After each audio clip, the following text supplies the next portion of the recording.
You're live. All right. We are Thank you. here for a regularly scheduled infrastructure committee meeting, and around the table, we have Councilors Pelletier, excuse me, Councilor Dean, Councilor Yagabaga, Councilor Fournier, Councilor Fish, Councilor Trumbull, and we will kick it off with Aaron Cootery. Good evening. Thanks for having me tonight. And I'll try not to get too close to anybody because I'm still at the end of a cold, so excuse my voice. I wanted to talk a little bit about an ordinance tonight. Sorry. An ordinance, a potential ordinance change or recommended ordinance change to ordinance 291-29 and 291-30 regarding weight limits on certain streets and no through trucks on certain streets. These ordinances were initially enacted to protect the roads. Really in the springtime when the streets are at their most vulnerable because of rain, freeze thaw cycles. They're also communicated, I'm sure a lot of you have seen the orange signs go up on telephone poles on the streets that are listed here. Our current ordinance was enacted when it was first written at 3.5 tons, which is 7,000 pounds. That's not consistent. I think John was able to find one, maybe two other municipalities in the state that didn't follow the state of Maine DOT limit of 23,000 pounds. What this does is makes it very difficult for businesses because if the rules change from town to town, they're trying to plan their routes, and that lack of consistency makes it very difficult for them. Additionally, well, so as John said, when I brought this up to him, when I discovered it and brought it to him, a 3/4 ton pickup, which a lot of people own, wouldn't be able to go to their own houses if they lived on those streets, which makes it pretty difficult. It just makes it a really low limit and not the norm here. Additionally, it really wouldn't add any additional protection because we've been posting it for 23,000 pounds for as long as I've been here, which is only 3 years. But I asked my assistant director, who's been here for 25, and they've always posted it at the state limit of 23,000 pounds. The 7,000 pounds has never been enforced.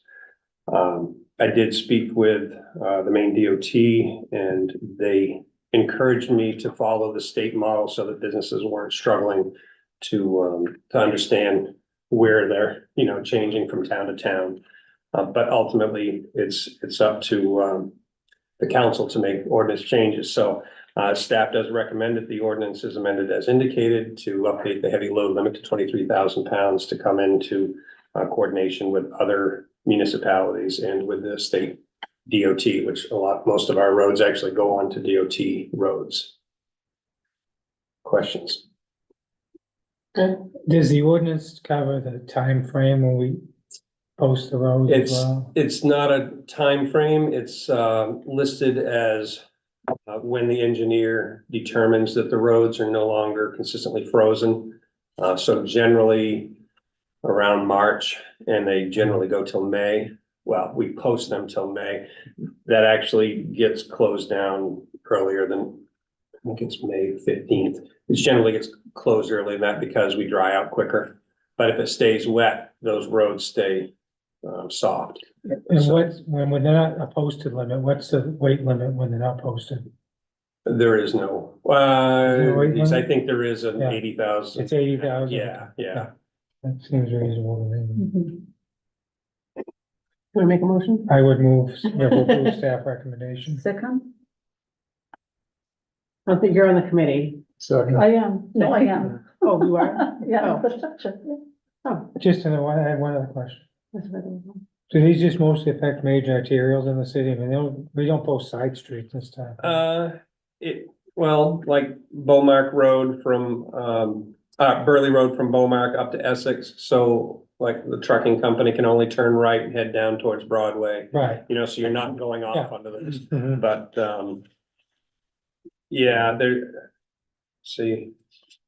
there's not into residential areas. Yeah.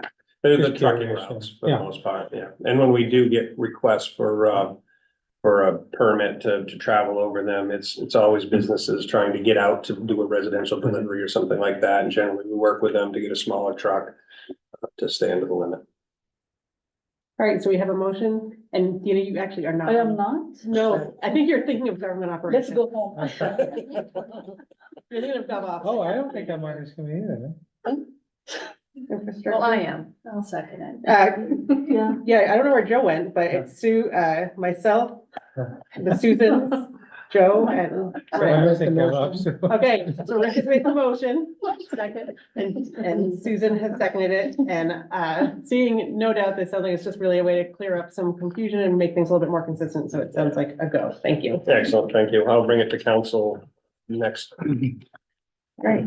And the next item is testimony to support PFAS stuff, so our PFAS princesses. She's back.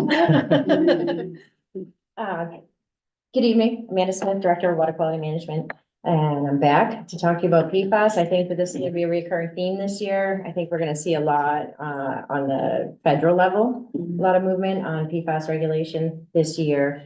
So a couple of up and coming things I wanted to talk to you about is just bringing you up to speed on an item that I think that we're looking for support from the council to be able to, take action like letters of support for a variety of things related to PFAS. And in particular, EPA is expected in the next couple of months to finalize a rule that adds 2 of the PFAS compounds to what they call is CERCLA, Comprehensive Environmental Response Compensation and Liability Act. I have to read, but essentially the CERCLA designation makes those 2 PFAS compounds a hazardous substance that would be eligible under what they call their Superfund sites for remediation and holding polluters accountable for that PFAS pollution.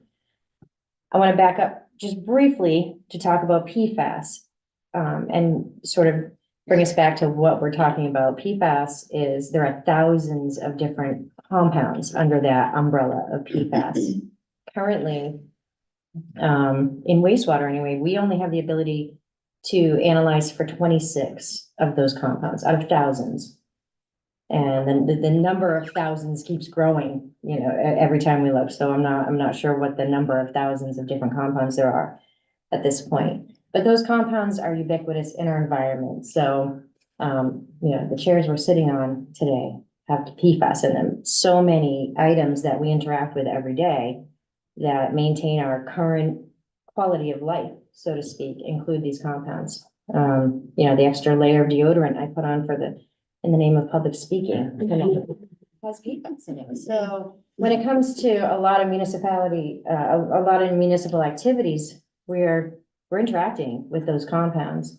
Our big concern with this EPA rule is there is no exemption for municipalities. So even though the intent is to hold polluters accountable, we could potentially be held accountable as well, which in our view, it sort of defeats the purpose of the rule holding polluters accountable, because then you're shifting potentially liability onto taxpayers, ratepayers for municipal activity, where as municipalities, we didn't create PFAS. And in most cases, when PFAS was used or interacted with, it was in a manner that was either regulated by the federal government or licensed by state government.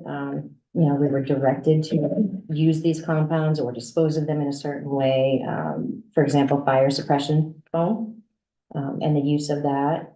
In other cases, the federal government used fire suppression foam or other compounds here in our city. But those compounds still remain, they persist. That's the problem with PFAS compounds is they're called, they're persistent in the environment. They don't break down very well. There's also some federal legislation, bipartisan bill that's proposed that does a very similar thing as the EPA rule that is proposed to sort of get in front of that EPA rule that does not provide exemptions for municipalities either. CERCLA compounds in general by the state of Maine themselves have limited liabilities on municipalities. And we're proposing to request that EPA consider doing the same thing.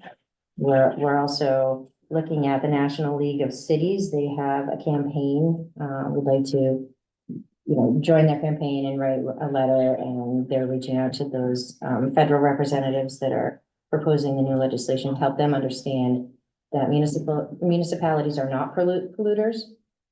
And that taking the cost of remediation for these pollutants and putting it onto taxpayers and sewer ratepayers is going to defeat the purpose of holding those polluters accountable. So things are moving pretty quickly, and we wanted to make sure that we had a conversation with you to ensure that we have the support to write these letters and reach out to representatives when needed, when this particular issue comes up as far as municipal liability. Mr. Pelletier? Thank you. So, for the counselors who didn't attend the National League of Cities last week, on Hill Day, when we were meeting with our senators and congressional delegation, in every meeting, we talked about PFAS.